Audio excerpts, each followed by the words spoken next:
Step 6 of the pre-approval process is giving you all of the boundaries that you have to stay within.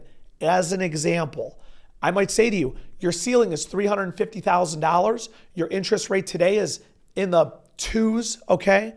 Now, at the time I'm doing this video, they aren't in the twos anymore, but I'm gonna give you your interest rate. I'm gonna say you can go up to $350,000. You need to come up with a down payment. The least amount you have to come up with is $17,000. Let's just pretend it's $17,500. That's 5% of 350.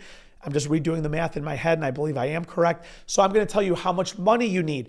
This is today's interest rate. You're not being locked in. This is a pre-approval. We're not locking your interest rate in on the pre-approval. We're not locking you in until you find a house. So I'm going to give you the rate.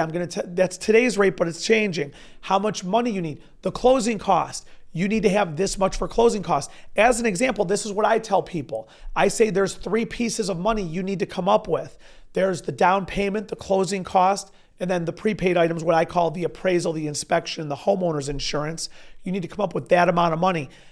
In this step of the process, I'm going to give you all of those boundaries so you know everything you could stay within. Now, some people will say, Hesh, I don't want to buy over $250,000. And I'll say, great, you're pre-approved up to $350,000. That means if you find something for $251,000 or $272,000, you can go make an offer on it. The choice is yours.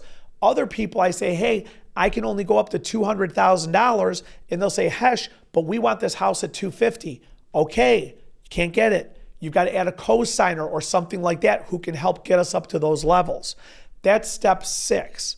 Step 7 is giving the pre-approval to your real estate agent, who's then going to take all of the parameters I gave, and let's just pretend you say, I'm looking in Omaha. I had to say that, I couldn't help it. I love Peyton Manning. You're looking in Omaha, Nebraska for a house. We're going to tell the agent, hey, they can go up to $350,000. They have to go FHA. They cannot go conventional. This has got to be the loan. The down payment's 3.5%. We do need to ask the seller for closing costs. We give your real estate agent all that information. Your agent takes it and says to you, hey, what type of house do you want? What cities are you looking in? They get all that information from you. Then they pull up all of the houses that fit that criteria.